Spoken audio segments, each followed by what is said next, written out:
there's nothing on this world that hasn't happened because it wasn't planned to happen. The world that we live in is a very different place to what many people perceive it to be. Many people believe that they live in a free world, a free society. They think government is there to protect them and that everything is as it should be. And through all this, people just go about their lives and go about their everyday business, going to work, going to play, getting educated, going to school, going to hang out with their friends, even going to the government-approved enjoyment zones that have been created for them around the cities and around the complexes, completely oblivious to the surroundings that they're living in. Though not all, because very often people will wake up to the fact that something is terribly wrong, that there's a controlling hand, and their lives are perhaps a lot more difficult than they should be. And perhaps they will start going down the rabbit holes of alternative media and alternative research, and they'll start finding out all these incredible things they didn't know before, and a lot of these things will be appealing. And if what they're looking at isn't appealing, there will be another theory somewhere for them that is appealing. And it will pull them into this rabbit hole, and they'll lock themselves into a belief system, and then they'll think they know what's going on. And this has been done, and all of the rabbit holes and all the information and all the stuff that people need has been put out there, so that it doesn't really matter which direction that they go, they will still find things that confirm what they're saying, and it becomes an adventure for them. It becomes like a spy novel. You start finding out how corrupt the world really is. You start finding out all these secret dealings and these secret societies. It becomes very exciting to explore these rabbit holes and to see what you're going to find out. I figured if people spend a little bit of time considering what happened in the past, then they might realize why we got here and how we got here and what's been done to us to bring us to this point. And perhaps if we can do that, then we'll see where we're being led. So that's been my motivation there.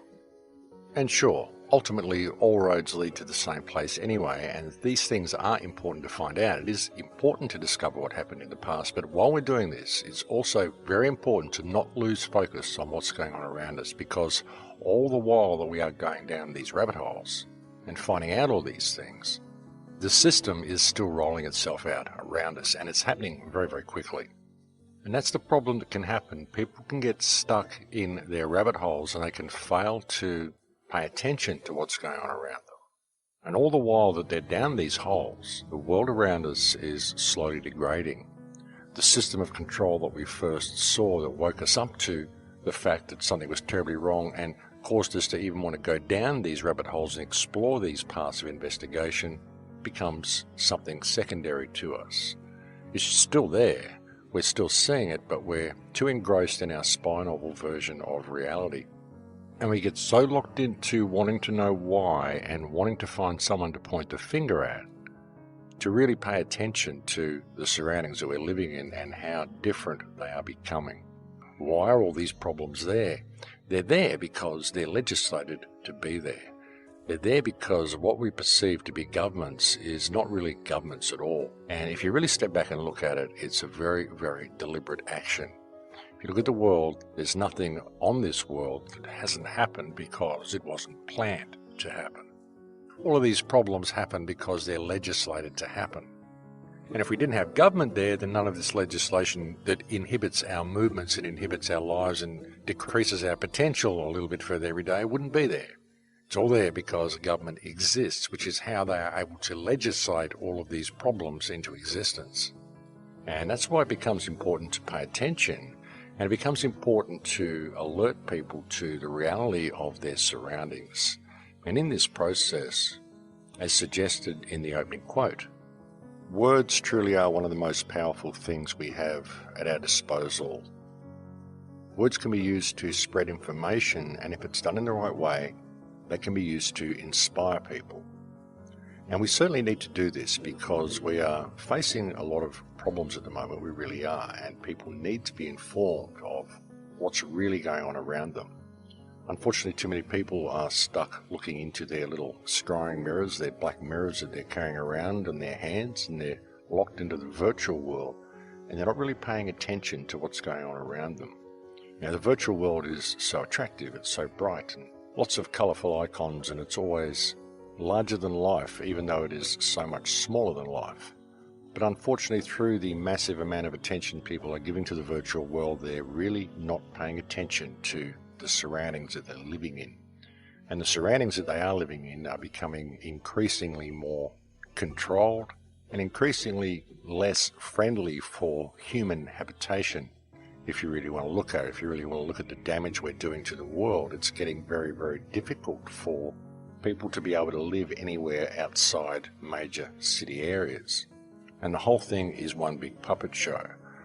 Now imagine living in a world like that, folks, where everything is spying on you. It'd be like 1984 on steroids, not just your TV screen watching you and how he had the safe place in the corner of his room where he could go and write in his notebook. In the world that's been created, you won't even have that safe place. You won't even be able to have a quiet conversation with your lover in bed because there'll be appliances in the room that are listening to you. How will you ever be able to have a creative conversation or think outside the box or discuss anything with anybody? How will you ever even be able to think anything outside the box or think or say or do anything you want to do? How could you ever be anything that could even be construed as in being in any way free?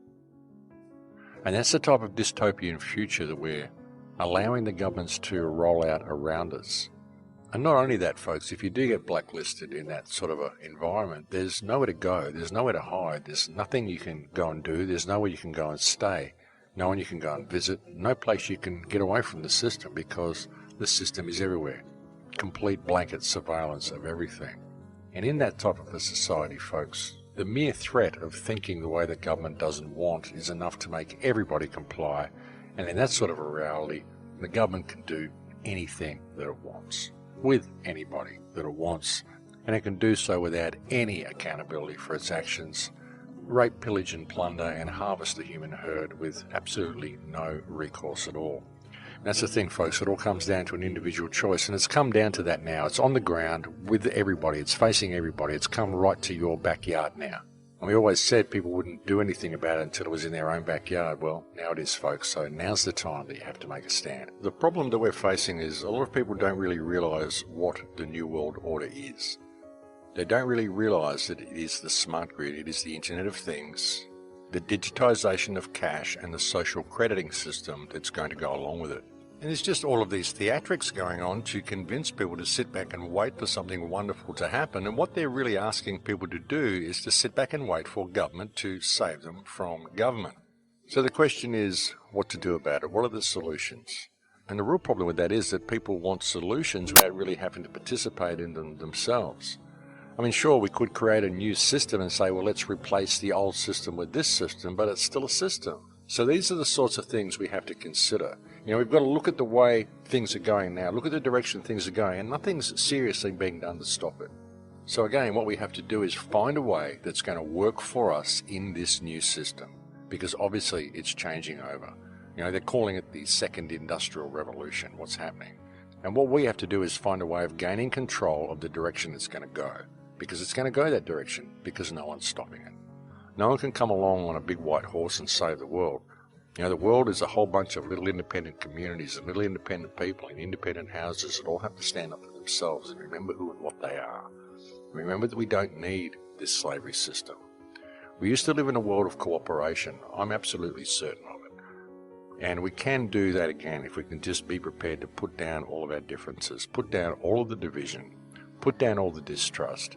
You know, it's the people against the system, really, and even a lot of the people who are working in the system hate the system as well. They don't want to be doing what they're doing. They just do it because they get good wages to do it, and they need the money because they've got to pay to be alive, and they don't have the support of the community around them anyway. But if the community around them at large was to just pull their support from this system completely and simply say, hey, no, we don't want to do this anymore, then the system has nowhere to go. The system ceases to function because we are the ones who supply all of the energy to the system via our participation in the system. We've got to start thinking about all this, folks, and start thinking about how we're participating in our own slavery and what changes we can make to stop doing that. You know, and all we have to do to achieve this is identify what the real problem is, folks. And the real problem is government and our participation in this system of slavery that they have created.